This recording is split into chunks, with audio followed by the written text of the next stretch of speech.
നമസ്കാരം പ്രിയപ്പെട്ടവരെ. നമ്മുടെ ഈ ചാനല് മുമ്പ് മലയാളി വിശ്വാസം എന്ന പേരിലുള്ള ഒരു വാർത്താ ചാനലായിരുന്നുവെന്ന് നിങ്ങളിൽ പലർക്കും അറിയാം. എന്നാൽ ഇത് ചാനലിൻ്റെ എല്ലാ ഉള്ളടക്കവും മാറിക്കൊണ്ട് ഒരു മലയാളം സ്റ്റോറീസ് എന്ന പേരിൽ മാറ്റിക്കൊണ്ട് ഒരു കഥ പറയുന്ന ചാനലാക്കി മാറ്റുകയാണ്. സന്തോഷം തോന്നുന്നുണ്ടാവും അല്ലേ? കാരണം ഈ കഥ കേൾക്കുക എന്നത് കുട്ടികൾ മുതൽ വലിയവർ വരെ എല്ലാവർക്കും അങ്ങേയറ്റം സന്തോഷം നൽകുന്ന കാര്യമാണ്. പണ്ട് കാലത്ത് നമ്മുടെയൊക്കെ കുടുംബങ്ങളിൽ മുത്തശ്ശനും മുത്തശ്ശിമാരും ഒക്കെ ആയിരുന്നു നമുക്ക് കഥ പറഞ്ഞു തരാറുള്ളത്. ഈ കഥകളിൽ ഒരുപാട് ഗുണപാഠങ്ങളുണ്ടാകും. നമുക്കറിയാവുന്ന നിരവധി കഥകളുണ്ട്. ഭാരതത്തിലെ ഏറ്റവും വലിയ കഥകൾ എന്ന് പറഞ്ഞു കഴിഞ്ഞാൽ ഒന്ന് പഞ്ചതന്ത്രം, അതുപോലെ തന്നെ ജാതക കഥകൾ. ഈ പഞ്ചതന്ത്രം എന്ന് പറയുന്നത് വലിയ ഒരു രാജാവിൻ്റെ മക്കളെ ഉപദേശിച്ച കഥകളാണല്ലോ. നമുക്കറിയാമല്ലോ, വലിയ ബുദ്ധിമാന്മാരാക്കി എടുക്കാൻ വേണ്ടിയിട്ട് കൊണ്ടുവന്ന കഥകൾ. അതുപോലെ തന്നെ മഹാനായ ശ്രീബുദ്ധന് അദ്ദേഹത്തിൻ്റെ പല ജന്മങ്ങളിലുണ്ടായ കഥകളാണ് ഈ ജാതക കഥകൾ എന്ന് പറയുന്നത്. അതുപോലെ തന്നെ നാടോടി കഥകളുണ്ട്. അതായത് ഇന്ത്യയിലെയും ലോകത്തിൻ്റെ പല ഭാഗങ്ങളിലുമുള്ള നാടോടി കഥകൾ. പിന്നെ അതിനേക്കാളും ഏറ്റവും രസമാണ് കേട്ടോ അറബിക്കഥകൾ കേൾക്കാൻ. അറബിക്കഥകൾ ഇങ്ങനെ തുടങ്ങി ഒരു കഥകളുടെ ഒരു ലോകത്തേക്കാണ് നാം ഇനി ഈ ചാനലിനെ കൊണ്ടുപോകാൻ ഉദ്ദേശിക്കുന്നത്. അതുകൊണ്ട് തന്നെ അനുസരിച്ചുള്ള ചിത്രങ്ങൾ, അതുപോലെ തന്നെ മൃഗങ്ങളുടെയും പക്ഷികളുടെയും കഥകൾ, ബുദ്ധിമാന്മാരായ മനുഷ്യർ പറഞ്ഞ കഥകൾ.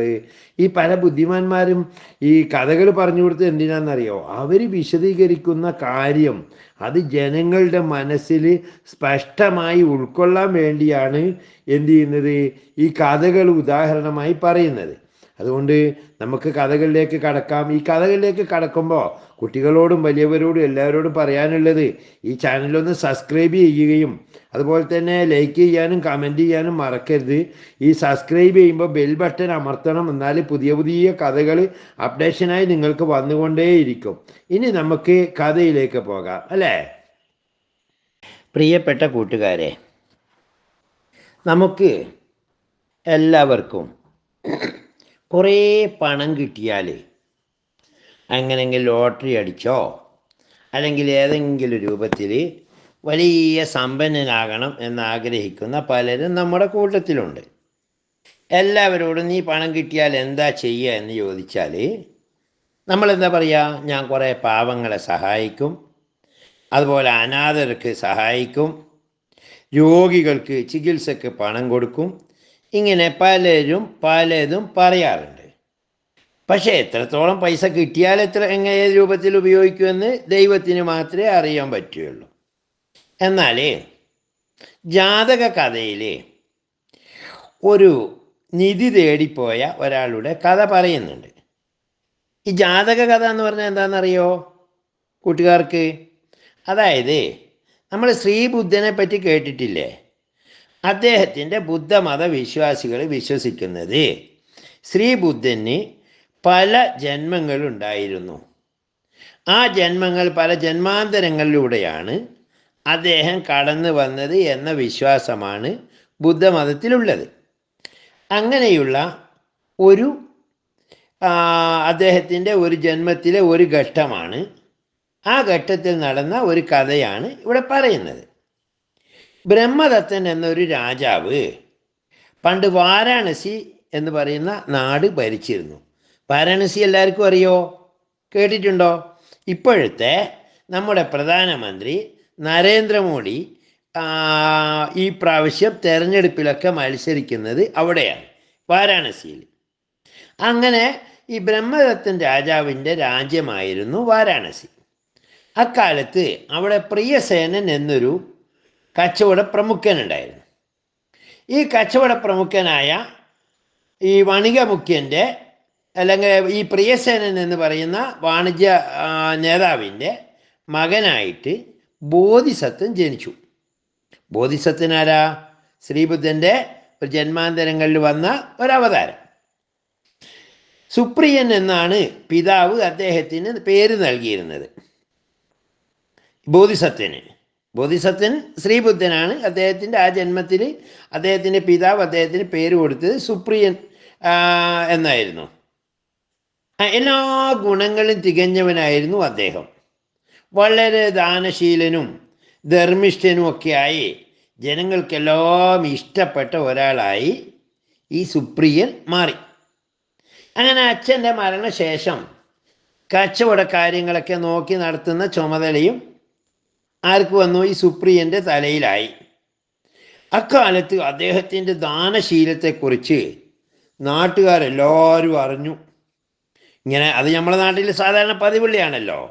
ഒരാൾ എന്തെങ്കിലും ധർമ്മം കൊടുക്കുന്നുണ്ടെന്ന് കേട്ടാൽ എല്ലാവരും ഓടിയെത്തും.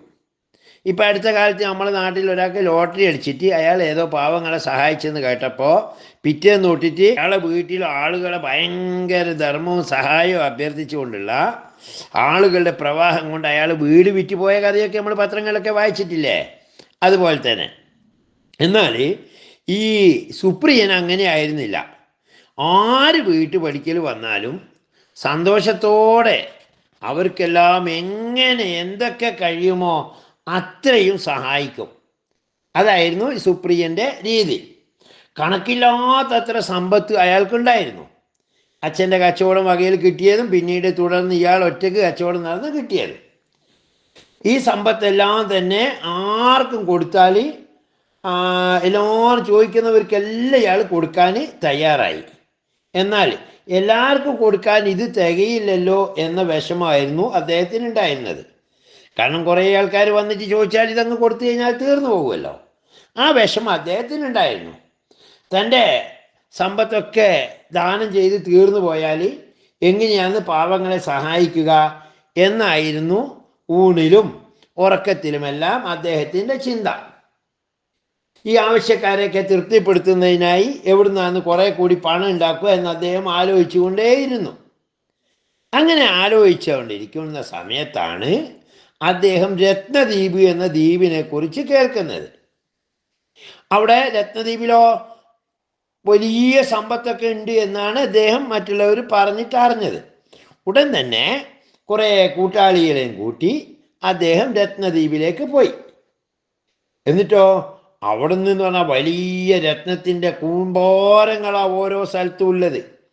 വലിയ വലിയ ഭാണ്ഡങ്ങളിലാക്കി അദ്ദേഹവും അദ്ദേഹത്തിൻ്റെ കൂടെ കുറേ പേര് പോയിട്ടുണ്ടല്ലോ. അവരെല്ലാം കൂടിയിട്ട് ഈ രത്നങ്ങൾ വലിയ വലിയ ഭാണ്ഡങ്ങളായി കെട്ടിയിട്ട് നാട്ടിലേക്ക് തിരിച്ചു വരികയാണ്. ഈ തിരിച്ചു വരുന്ന സമയത്ത് എന്ത് ചെയ്തെന്നറിയോ? വലിയൊരു കൊള്ള സംഘം അവരെ വഴി തടഞ്ഞ് എന്നിട്ട് എന്ത് ചെയ്തു? ഇവരോട് പറഞ്ഞു കയ്യിലുള്ളതൊക്കെ എടുക്കുമെന്ന് പറഞ്ഞു. ഇല്ല നിങ്ങളെ കൊന്നു കളയുമെന്ന് പറഞ്ഞു. അപ്പം എന്ത് ചെയ്തു? ഇദ്ദേഹം ശേഖരിച്ച രത്നങ്ങളൊക്കെ എന്ത് ചെയ്തു? ഈ കൊള്ളക്കാർക്ക് കൊടുത്തു. പിന്നെ രണ്ടാമത് പിന്നെയും പോയി രത്നദ്വീപിലേക്ക്. എന്നിട്ട് ആ കിട്ടിയ സാധനങ്ങളൊക്കെ എന്ത് ചെയ്ത് പിന്നെയും കൊള്ളക്കാർ പിടിച്ചെടുത്തു. ഇങ്ങനെ 6 പ്രാവശ്യം ആവർത്തിച്ചു.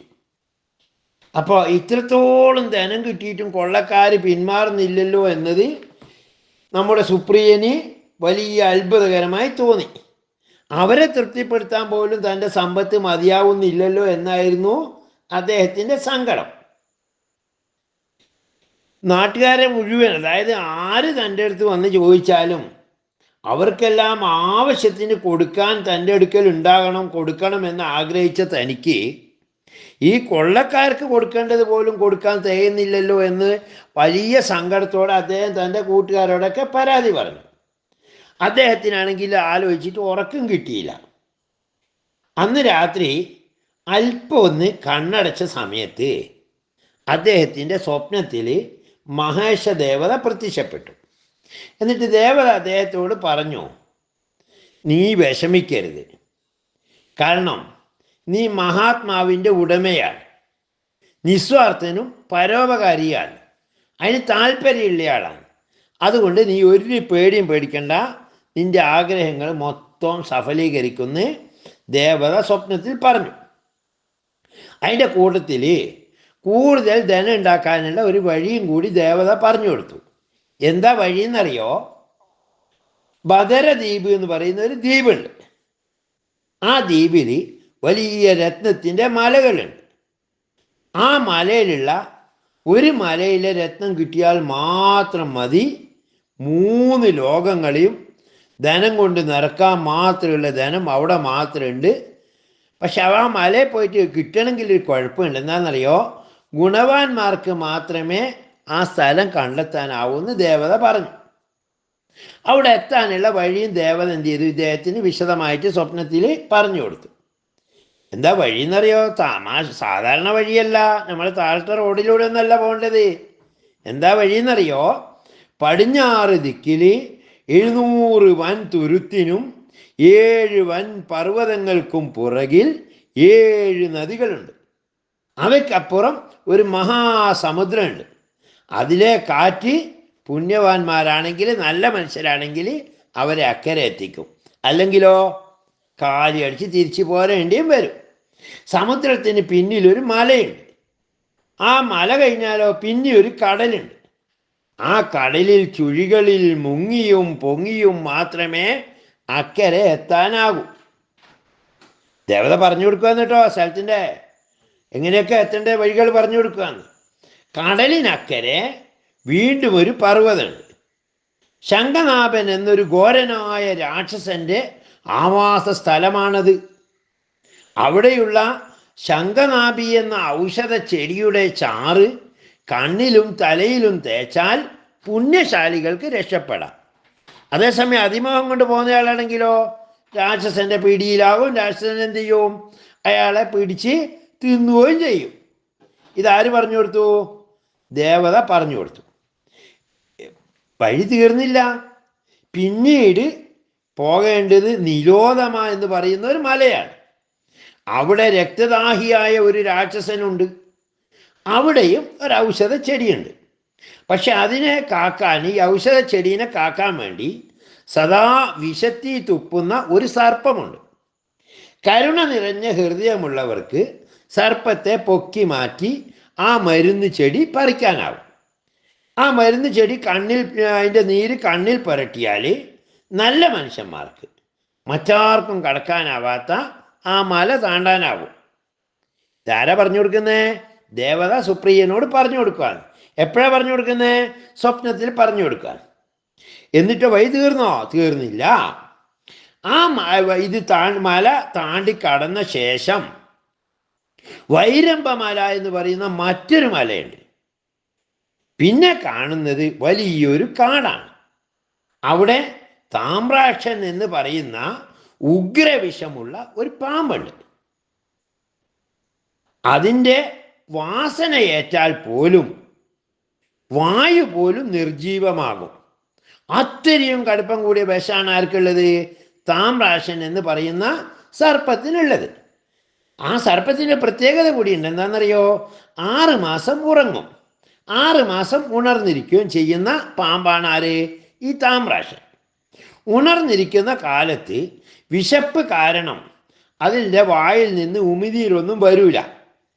അതുകൊണ്ട് ആ സമയത്ത് നാറ്റമൊന്നും ഉണ്ടാവില്ല. അതേസമയം ഉറങ്ങുവാണെങ്കിലോ ഭയങ്കരമായിട്ട് ഇതിൻ്റെ വായിൽ നിന്ന് ഇങ്ങനെ ഉമിനീര് ഒഴുകുന്നത് കൊണ്ട് ഭയങ്കര ദുർഗന്ധം ഉണ്ടാവും. ബുദ്ധമന്ത്രം ഉരുവിട്ടാൽ ഭയം മാറും. കല്ലുകളാലും മുളകളാലും മൂടപ്പെട്ട ആ വലിയൊരു ഗുഹയുണ്ട് ഈ മലയിൽ. ആ ഗുഹ തുറന്ന് രാത്രിയും പകലും കത്തുന്ന ഔഷധി പറിച്ചെടുക്കുക, ഈ മരുന്ന് പറിച്ചെടുക്കുക. അതിൻ്റെ അടയാളം എന്താ? മരുന്ന് ചെടിയുടെ രാത്രിയും പകലും കത്തിത്തിളങ്ങിക്കൊണ്ടിരിക്കും. പക്ഷെ എന്ത് ചെയ്യണോ? അത് ഈ ബുദ്ധമന്ത്രം ഉരുവിട്ടാൽ പേടി മാറിയിട്ട് ഈ പാമ്പിൻ്റെ നിന്നൊക്കെ ഭയമൊക്കെ മാറിക്കഴിഞ്ഞാൽ മാത്രമേ പറിച്ചെടുക്കാൻ പറ്റുള്ളൂ. അതിനപ്പുറം എങ്ങും മുളേൻ്റെ മുള്ളു നിറഞ്ഞ വലിയൊരു മലയാണ്. അതുകൊണ്ട് ചെമ്പിൻ്റെ ചെരുപ്പ് ധരിക്കണം. അങ്ങനെ ചെമ്പിൻ്റെ ചെരുപ്പ് ധരിച്ച വീരന്മാർക്ക് മാത്രമേ ആ മല കടക്കാനാവുകയുള്ളൂ. ഒരു ഇലവൻ കാടും ഉപ്പ് നീരുള്ള ഒരു പുഴയും കടന്നു കഴിഞ്ഞാൽ ത്രിശങ്കുമല എന്ന് പറയുന്ന ഒരു മലകുള്ളിലെത്തും. ആ മലയിൽ എന്തൊക്കെയുള്ളത് എന്നറിയോ? വജ്രത്തെയും കീറുന്ന മുള്ളുകൾ, അത്രയും രൂക്ഷമായ കടുപ്പേറിയ മുള്ളുണ്ട്. ആ മുള്ളിലെങ്ങാനും ചവിട്ടിയാൽ ആ മനുഷ്യൻ്റെ പണി തീരും. അതുകൊണ്ട് ചെമ്പിൻ്റെ ചെരുപ്പ് ധരിക്കണം. എന്നിട്ട് ഈ ത്രിശങ്കു എന്ന പുഴയും അയഷാകു മലയും പസ്കീല നദിയും കടന്നു ചെന്നാൽ ദിസ്വാ നദിയിലെത്താം. പിന്നിടേണ്ടത് അഷ്ടദാശവ പർവ്വതവും അതേ പേരുള്ള ഒരു നദിയും കൂടിയുണ്ട്. അതും പിന്നിടണം. അത് പിന്നിട്ട് എവിടെ എത്തും? ശ്രേഷ്ഠ പർവ്വതം എന്ന് പറയുന്ന വലിയൊരു മലയിലെത്തും. ആ മല കടന്നാലോ? അത് കടന്നാൽ കാണാനോ സ്പർശിക്കുകയോ ചെയ്താൽ വിഷം തീണ്ടുന്ന അതിഭയങ്കരമായ പാമ്പുകൾ എമ്പോടും കൂടി നിൽക്കുന്ന ധൂപനേത്ര എന്ന് പറയുന്ന ഒരു മലയിലെത്തും. ദിക്കുകളെ ചുട്ടരിക്കുന്ന തരത്തിലുള്ള വിഷമാണ് ഈ പാമ്പുകൾക്കുള്ളത്. അതിൻ്റെ അടുത്ത് കൂടി പോയാൽ മതി, ആ ശ്വസിച്ചാൽ മതി, അതിൻ്റെ വിഷം ശ്വസിച്ചവൻ തന്നെ ചത്ത് വീണ് പോകുന്നതാണ് പറഞ്ഞു കൊടുക്കുന്നത്. എന്നിട്ടോ ഈ പർവ്വതം കഴിഞ്ഞ് കഴിഞ്ഞാൽ ഈ പർവ്വതത്തിൽ, അതായത് ധൂമനേത്ര എന്ന് പറയുന്ന പർവ്വതത്തിൽ ഒരു ചെറിയ ഒരു കല്ലിൻ്റെ ഒരു ഗുഹയുണ്ട്. അതിൽ ഈ സഞ്ജീവനി മരുന്നുണ്ട്. ഈ സഞ്ജീവനി മരുന്ന് എന്ന് പറഞ്ഞാൽ എന്താ? ഒരാൾ മരിച്ചാൽ ജീവിപ്പിക്കാൻ വരെ കഴിയുള്ള മരുന്നിനാണ് സഞ്ജീവനി മരുന്ന് എന്ന് പറയുന്നത്. ഈ മരുന്നെടുത്തിട്ട് എന്ത് ചെയ്യണോ? വയറിലും കയ്യിലും കാലിലൊക്കെ തേച്ച് കഴിഞ്ഞാൽ ഈ ക്രൂര സർപ്പങ്ങളുണ്ടല്ലോ, നമ്മൾ നേരത്തെ പറഞ്ഞ വിഷയുള്ള സർപ്പങ്ങൾ, അവ വന്ന് നമ്മളെ കടിച്ചാൽ പോലും എന്ത് ചെയ്യൂല, നമുക്ക് ആ വിഷം ഏൽക്കൂല, രക്ഷപ്പെടാൻ പറ്റും. എന്നിട്ട് അതും കഴിഞ്ഞ് ആ മരുന്നും തേച്ചിട്ട് പിന്നെ എങ്ങോട്ട് പോകണോ? ഉഗ്ര വിഷജന്തുക്കൾ നിറഞ്ഞ പർവ്വതവും ആഴമേറിയ നദികളും ഉണ്ട്. ആ നദികളും ഈ പർവ്വതമൊക്കെ കടക്കണമെങ്കിൽ ആർക്കേ കഴിയുള്ളൂ? പുണ്യം കൊണ്ട് ഇവയൊക്കെ നേടാം. അതുപോലെ മറ്റുള്ളവർക്ക് ഉപകാരപ്പെടുത്തണം എന്ന ചിന്തയോട് കൂടിയിട്ട് ധനം തേടിപ്പോകുന്ന ഒരു മഹാന് എന്ത് ചെയ്യൂ? ഇത് കഴിഞ്ഞിട്ടുള്ള സുധാപർവ്വതം എന്ന് പറയുന്ന ഒരു മലയുണ്ട്, അത് കയറാൻ പറ്റുള്ളൂ.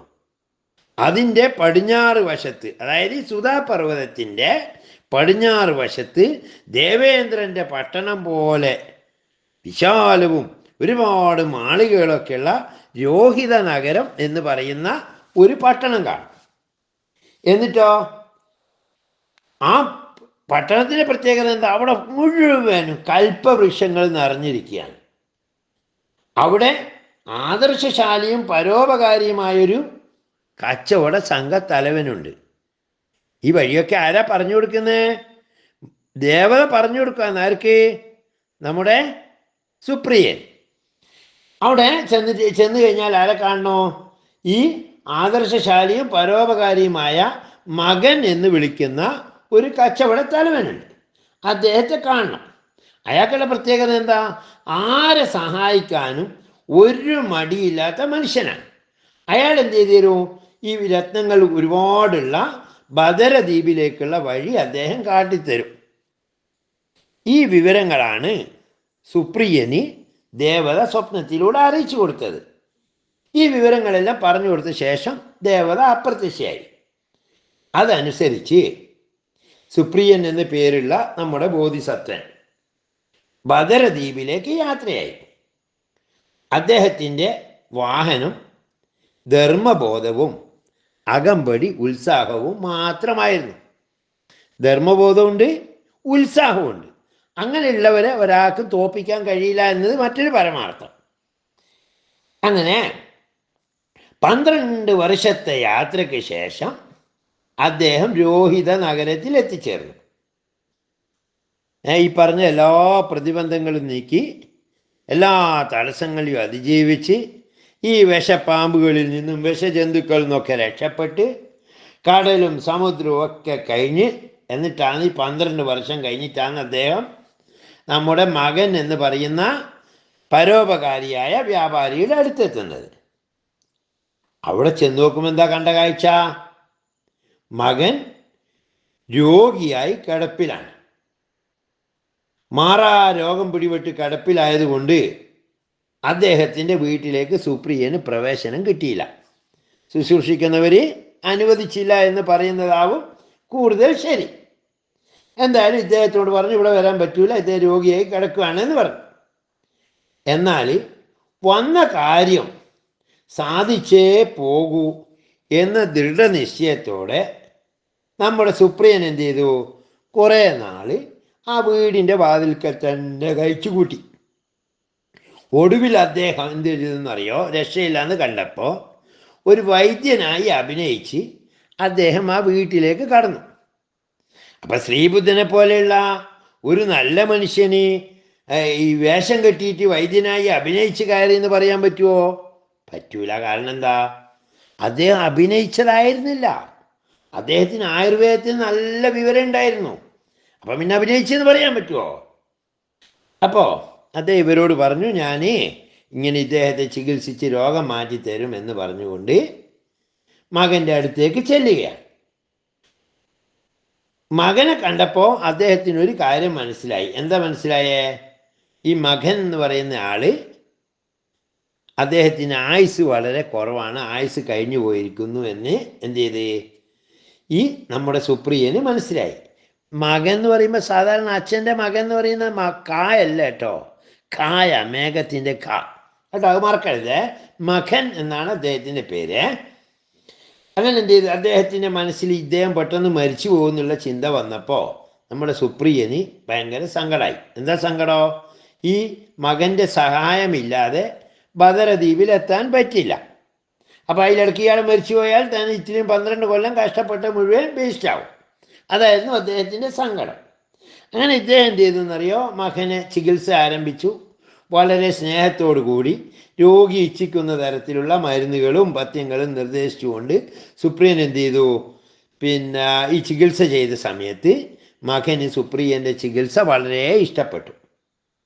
ചികിത്സയോടുള്ള വിശ്വാസത്താലും ഈ ആത്മബന്ധത്താലും ഈ മകൻ്റെ രോഗം പെട്ടെന്ന് തന്നെ ഭേദപ്പെട്ടു തുടങ്ങി. അദ്ദേഹത്തിൻ്റെ വിശ്വാസവും സ്നേഹമൊക്കെ ആർജിച്ച ശേഷം സുപ്രിയൻ എന്ത് ചെയ്ത്? താൻ വന്ന കാര്യം അദ്ദേഹത്തോട് പറഞ്ഞു. ഇദ്ദേഹത്തിൻ്റെ കഥ മുഴുവൻ കേട്ടപ്പോൾ മകൻ പറഞ്ഞു, കൊള്ളാം, നല്ല കാര്യം. അന്യരുടെ ഗുണത്തിനായി പ്രവർത്തിക്കാൻ ഭൂമിയിൽ വല്ലപ്പോഴുമേ ആരെങ്കിലും ജന്മമെടുക്കും. അങ്ങനെ അവരിൽ ഒരാളാണ് നിങ്ങൾ. രോഗിയാണെങ്കിലും ഞാൻ നിങ്ങളെ സഹായിച്ചിട്ടേ ബാക്കി കാര്യമുള്ളൂ എന്ന് പറഞ്ഞു. അത് കേട്ടപ്പോൾ സുപ്രിയൻ പറഞ്ഞു, വലിയ ഉപകാരം. അപ്പം അദ്ദേഹം ചോദിച്ചു, ഉപകാരമോ? അന്യരുടെ ഗുണത്തിനായി ജീവൻ വെടിയുന്നത് പോലും മഹത്തായ കാര്യമാണെന്ന് ഞാൻ കരുതുന്നു. അദ്ദേഹം തുടർന്നു, ബദരദ്വീപ് ഞാൻ കണ്ടിട്ടില്ല, പക്ഷെ അതേക്കുറിച്ച് ഞാൻ ഏറെ കേട്ടിട്ടുണ്ട്. നിങ്ങളോടൊപ്പം ഞാനും വരാം. പക്ഷെ വഴിയെക്കുറിച്ച് ഒരു ഏകദേശ രൂപം മാത്രമേ എനിക്കുള്ളൂ. രോഗിയായി കിടക്കുന്ന അവസ്ഥയിൽ ഈ കപ്പൽ യാത്ര അപകടമാണെന്ന് ബന്ധുക്കൾ ഈ മകനോട് പറഞ്ഞു.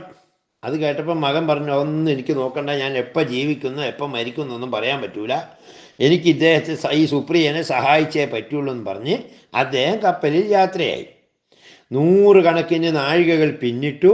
കടലിൽ ഓരോരോ ദിക്കിനും വെവ്വേറെ നിറമാണെന്ന് സുപ്രിയൻ കണ്ടു. അപ്പോൾ അദ്ദേഹം ചോദിച്ചു, ഇതെന്താ ഓരോ ദിക്കിനും വ്യത്യസ്ത നിറങ്ങളെന്ന് ചോദിച്ചു. അപ്പം നമ്മുടെ മകൻ പറഞ്ഞു, ഈ സമുദ്രത്തിൻ്റെ അടിയിൽ 5 ലോഹമലകളുണ്ട്. ഇരുമ്പുണ്ട്, ചെമ്പുണ്ട്, വെള്ളിയുണ്ട്, സ്വർണ്ണുണ്ട്, രത്നങ്ങളുണ്ട്. അതുകൊണ്ടാണ് ഓരോന്നുള്ളിടത്തിൽ ഓരോ നിറമായിരിക്കും ഉണ്ടാവുക എന്ന് പറഞ്ഞു. ദീർഘമായ കടൽ യാത്ര ഈ മകൻ്റെ രോഗം വല്ലാതെ മൂർജിപ്പിച്ചു. സുപ്രിയൻ്റെ മടിയിൽ കിടന്ന് അദ്ദേഹം മരണപ്പെട്ടു. നല്ലൊരു മനുഷ്യൻ, നല്ലൊരു സഹായി, അദ്ദേഹത്തെ സുപ്രിയന് നഷ്ടപ്പെട്ടു. സുഹൃത്തിൻ്റെ മരണം ഏറെ ദുഃഖിപ്പിച്ചെങ്കിലും സുപ്രിയൻ തൻ്റെ നിയോഗത്തിൽ നിന്ന് പിന്മാറാതെ കപ്പൽ കരക്കടുപ്പിച്ച് മകൻ്റെ ശരീരം ആദരവോടെ സംസ്കരിച്ചു. പിന്നെയും സുപ്രിയൻ യാത്ര തുടർന്നു. ഒരു കൊടുങ്കാട്ടിലെത്തി. മുന്നോട്ടുള്ള യാത്ര അസാധ്യമാക്കുന്ന വിധത്തിൽ മാനത്തോളം മുട്ടി നിൽക്കുന്ന ഒരു മല അദ്ദേഹം കണ്ടു. ഇനി എന്തെന്നറിയാതെ അദ്ദേഹം ഒരു മരത്തണലിൽ കുത്തിയിരുന്നു. എന്താ ചെയ്യേണ്ടതെന്ന് തിരിയുന്നില്ല. വഴി പറഞ്ഞു കൊടുക്കാനും കഴിയുന്നില്ല, കാരണം ഇദ്ദേഹം മരിച്ചു പോയല്ലോ മകനെ. ആ സമയത്ത് അവിടെ ഒരു വനവാസി വന്നിട്ട് ഇദ്ദേഹത്തോട് പറഞ്ഞു കൊടുത്തു, നിങ്ങളുടെ ഉദ്യമം എന്താണെന്ന് എനിക്ക് മനസ്സിലായി. ഈ മല കടക്കാൻ കിഴക്കോട്ടേക്ക് അല്പം പോയി ചൂരൽ പടർപ്പുകളിലൂടെ പിടിച്ചു കയറിയാൽ മതിയെന്ന് പറഞ്ഞു കൊടുത്തു. വനവാസിക്ക് നന്ദി പറഞ്ഞിട്ട് സുപ്രിയൻ വീണ്ടും യാത്രയായി. മല കടന്ന് മറുവശത്തെത്തിയപ്പോൾ കണ്ടത് വലിയൊരു കണ്ണാടി മലയാണ്. കിളികൾക്ക് പോലും അപ്പുറം കടക്കാനാവാത്ത തരത്തിലുള്ള ഒരു കണ്ണാടി മല. വീണ്ടും മറ്റൊരു വനവാസി സഹായത്തിന് വന്ന് അയാൾ സുപ്രിയനോട് പറഞ്ഞു കൊടുത്തു, കിഴക്ക് ഒരു വിളിപ്പാടകലെ ഒരു ചന്ദനക്കാടുണ്ട്. അവിടെ ഒരു ഗുഹയ്ക്കുള്ളിൽ ഒരു മരുന്ന് ചെടിയുണ്ട്. ഗുഹയുടെ വലിയ കല്ലുവാതിൽ നീക്കി അത് പറിച്ചു തേച്ചാൽ വലിയ വെളിച്ചമുണ്ടാകും. കണ്ണാടി മലക്കപ്പുറം കടക്കാനുള്ള വഴി ആ വെളിച്ചം കാണിച്ചു തരുമെന്ന് പറഞ്ഞു കൊടുത്തു. അങ്ങനെ സുപ്രിയൻ ഹേമപുരത്തിലെത്തി. പട്ടണത്തിൻ്റെ തിളക്കം അദ്ദേഹത്തിൻ്റെ കണ്ണഞ്ചിപ്പിച്ചു. പട്ടണത്തിൻ്റെ പ്രവേശന കവാടം അടഞ്ഞു കിടന്നിരുന്നു. കൂറ്റൻ സ്വർണവാതിലുകളായിരുന്നു അവ. എന്ത് ചെയ്യേണ്ടു എന്നറിയാതെ സുപ്രിയൻ ആ വാതിലിൻ്റെ മുന്നിൽ വിഷമിച്ചിങ്ങനെ നിൽക്കുകയാണ്. രാത്രിയായി. യാത്രാക്ഷീണം കൊണ്ട് നമ്മുടെ സുപ്രിയൻ ഉറങ്ങിപ്പോയി. അപ്പോൾ കിനാവിൽ മഹേഷദേവത പ്രത്യക്ഷമായി ഇങ്ങനെ പറഞ്ഞു, മഹോത്തമ, അങ്ങയുടെ കഷ്ടപ്പാടുകൾ അവസാനിക്കാറായി. ഈ പട്ടണത്തിൽ 3 മന്ദിരങ്ങളുണ്ട്. ആദ്യ മന്ദിരത്തിൻ്റെ വാതിലിൽ മുട്ടുമ്പോൾ 4 സുന്ദരികൾ പുറത്തു വരും. രണ്ടാമത്തേതിൽ നിന്ന് 16, മൂന്നാമത്തേതിൽ നിന്ന് 32 സുന്ദരിമാർ വരും. ഇന്ദ്രിയങ്ങളെ ജയിച്ച അങ്ങ് അവരുടെ വാക്കുകളിലൊന്നും മയങ്ങിപ്പോകരുത്, അവരെ വ്യാമോഹിച്ചു പോകരുത് എന്നൊക്കെ ദേവത അദ്ദേഹത്തിന് മുന്നറിയിപ്പ് കൊടുത്തു. അത് കേട്ടപ്പോൾ തന്നെ നമ്മുടെ സുപ്രിയൻ ഉണർന്നു. അദ്ദേഹം നഗരത്തിൻ്റെ വാതിൽക്കൽ 3 പ്രാവശ്യം മുട്ടി. 4 സുന്ദരിമാർ പുറത്തു വന്നു. അപ്പം വളരെ സുന്ദരനാണ് നമ്മുടെ സുപ്രിയൻ കേട്ടോ.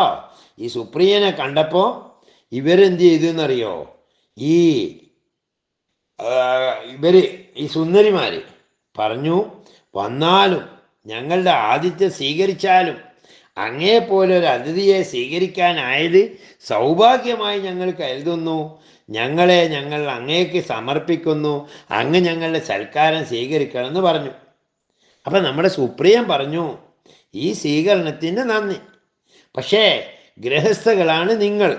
അമ്മമാരായും സഹോദരിമാരായും മാത്രമേ ഞാൻ പരസ്ത്രീകളെ കാണാറുള്ളൂ എന്ന് പറഞ്ഞു. സുപ്രിയൻ ഈ പറയപ്പെട്ട സുന്ദരിമാർക്ക് ഒരുപാട് തത്വോപദേശങ്ങളൊക്കെ ചൊല്ലിക്കൊടുത്തു. ഇത് കേട്ട് ഉൾവെളിച്ചമുണ്ടായ അവർ പറഞ്ഞു, അങ്ങ് മഹാനാണ്. ഇവിടെയുള്ള രത്നങ്ങളെല്ലാം അങ്ങേക്കുള്ളതാണ്. ഇഷ്ടം പോലെ എടുത്തുകൊള്ളുക എന്ന് പറഞ്ഞു. ആ രത്നങ്ങൾ സ്വീകരിച്ച ശേഷം സുപ്രിയൻ എന്ത് ചെയ്തു? രണ്ടാമത്തെ രത്നപുരത്തിലേക്ക് പോയി. അവിടെ വാതിൽ മുട്ടിയപ്പോൾ 8 സുന്ദരിമാർ അദ്ദേഹത്തിൻ്റെ മുന്നിലേക്ക് വന്നു. അവരുടെ അഭ്യർത്ഥനയെല്ലാം തിരസ്കരിച്ച് അവർക്കും ബുദ്ധി ഉപദേശിച്ച് കൊടുത്ത ശേഷം അദ്ദേഹം അവിടുത്തെ രത്നങ്ങളും സമ്മാനമായി കിട്ടി. ആദ്യത്തേക്കാൾ ഇരട്ടി രത്നസമ്പത്താണ് അദ്ദേഹത്തിന് എന്ത് ചെയ്തത്? അവിടെ നിന്നും കിട്ടിയത്. പിന്നീട് അദ്ദേഹം സന്ദർശിച്ച രത്നനഗരത്തിൽ 32 സുന്ദരിമാരാണ് അദ്ദേഹത്തെ വരവേറ്റത്. അവിടെ നിന്നും ആദ്യത്തേതിൻ്റെ 4 ഇരട്ടി രത്നം അദ്ദേഹത്തിന് കിട്ടും. അങ്ങനെ അതും കിട്ടിയ ശേഷം തിരിച്ചു പോകേണ്ട വഴിയും അവർ പറഞ്ഞു കൊടുത്തു. അതിനുശേഷം അവർ എന്ത് ചെയ്തെന്നറിയോ? ബാലാഹം എന്ന് പറയുന്ന ഒരു കുതിരയുണ്ട്. ഈ കുതിരയുടെ പ്രത്യേകത എന്താണെന്നറിയാം? കാറ്റിൻ്റെ വേഗതയിൽ കരയും കടലും മലയും കാടും കടന്ന് അത് സഞ്ചരിക്കും. ആ കുതിരപ്പുറത്ത് കയറി അദ്ദേഹം എന്ത് ചെയ്ത് സ്വന്തം നാട്ടിലെത്തി. എല്ലാവർക്കും പിന്നെ അദ്ദേഹം ചോദിച്ചവർക്കെല്ലാം രത്നസമ്പത്ത് നൽകി ഐശ്വര്യ സമൃദ്ധമായ ഒരു ജീവിതം അവർക്ക് അദ്ദേഹം സമ്മാനിച്ചു. അങ്ങനെ ഈ സുപ്രിയൻ എന്ത് ചെയ്തു? ആ ബ്രഹ്മരത്തൻ രാജാവ്, നാം പറഞ്ഞല്ലോ വാരാണസിയിൽ ഭരിച്ചിരുന്ന ബ്രഹ്മദത്തൻ രാജാവ്, ആ രാജാവ് മരിച്ചപ്പോൾ ജനങ്ങളെല്ലാം കൂടി എന്ത് ചെയ്തെന്നറിയോ? ഇത്രയും നല്ലൊരു മനുഷ്യൻ നമ്മുടെ നാട്ടിലുണ്ടല്ലോ സുപ്രിയൻ എന്ന് പറയുന്നത്, അതുകൊണ്ട് നമുക്ക് എല്ലാവർക്കും കൂടി ഇദ്ദേഹത്തെ പിടിച്ച് രാജാവാക്കാന്ന് പറഞ്ഞ് രാജാവായി വായിക്കുകയും ദീർഘകാലം അദ്ദേഹം ജനങ്ങൾക്ക് സൗഖ്യവും സന്തോഷവും പ്രദാനം ചെയ്തുകൊണ്ട് സുഖമായി രാജ്യം ഭരിച്ച് ജീവിക്കുകയും ചെയ്തു. ഈ കഥയിൽ നിന്ന് നമുക്ക് എന്താ മനസ്സിലാകുന്നത്? എപ്പോഴും മറ്റുള്ളവർക്ക് ഗുണം ചെയ്യണം എന്ന ചിന്തയോടെ ഏതൊരാൾ ജീവിച്ചാലും അയാൾ മഹാത്മാവാണ്. അങ്ങനെയുള്ള മഹാത്മാക്കൾക്ക് ജനദ്രോഹപരമായതോ അല്ലെങ്കിൽ സ്വന്തം ആഗ്രഹത്തിന് വേണ്ടിയോ അവർക്ക് ജീവിക്കാൻ കഴിയില്ല. നമ്മളും അങ്ങനെ ആകണ്ടേ? ആകണമെന്ന് ആഗ്രഹിക്കുന്നവർ മാത്രം ഈ വീഡിയോയുടെ അടിയിൽ വന്നിട്ട് കമൻറ്റ് ചെയ്യണം. മറ്റൊരു കഥയുമായി മറ്റൊരു വീഡിയോയിൽ നമുക്ക് വീണ്ടും കാണാം. നന്ദി, നമസ്കാരം.